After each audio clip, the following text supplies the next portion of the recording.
The lights of the late show stage were blinding, but the real heat that night wasn't coming from the spotlights. It was coming from the two men sitting across from each other at the sleek wooden desk, Prince Harry and Stephen Colbert.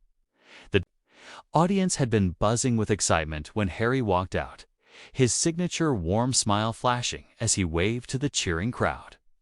But beneath that smile was a storm, and before the night was over, it would break loose for everyone to see. Harry had come on the show to promote his latest charitable projects.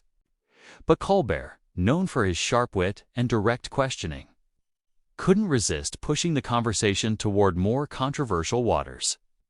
At first, Harry answered politely, careful in his words, just as he'd been trained for years.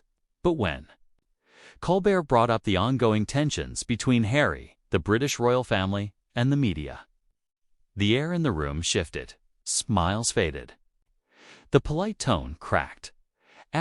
What I don't understand, Harry, Colbert began, leaning forward, is if you say you want privacy, why keep giving interviews and writing books about your private life?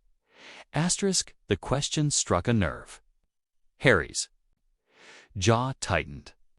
For a moment, he hesitated, the trained diplomatic filter almost slipping back into place. But then, something in him broke free. Privacy, he said firmly, doesn't mean silence. It means the right to choose what you share. And when? And quite frankly, I've had enough of people twisting my life into entertainment for profit. His voice had sharpened. The tone no longer that of a prince but of a man who had been pushed too far.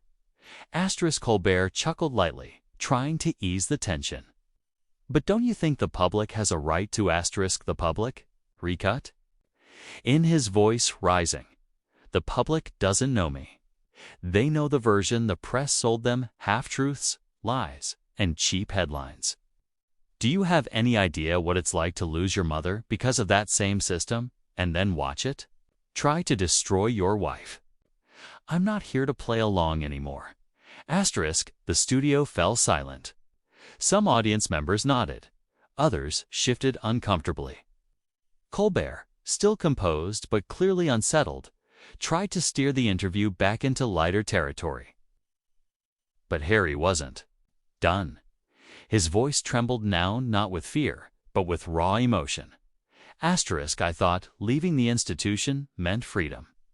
But I learned that you don't escape the system by walking away from the palace gates. You escape it by refusing to be complicit in your own exploitation. I'm not here to entertain you. I'm here to tell the truth, even if it makes you uncomfortable. Colbert's smile faded entirely. The control he normally had over his interviews was slipping. Producers behind the cameras exchanged tense glances. Then, in a move that stunned everyone, Colbert looked at the camera and said, "We're going to take a quick break." But when the broadcast cut to commercials, a producer approached Harry and whispered something. The exchange was brief, but heated. Within moments, Harry stood up, removed his microphone, and walked off the set. The audience gasped. Some clapped in support, others murmured in confusion. Colbert tried to laugh it off when the show returned, making a quick joke about technical difficulties, but the truth spread online within minutes. Clips of Harry's fiery comments flooded social media. Headlines exploded. Prince Harry storms off Colbert's show. Royal drama on live TV. Harry's most explosive interview yet. But while the media scrambled for sensational angles, a quieter reaction was happening across the world. Survivors of press harassment, people who had been targeted by relentless tabloids, and ordinary citizens tired of being fed toxic narratives found power in his words. Messages of support poured in, not just from fans, but from journalists who believed in ethical reporting, from advocates for privacy rights, and from those who saw themselves in Harry's struggle. Later that night, Harry posted a statement on his official account. "Truth is not always comfortable, but it is always necessary.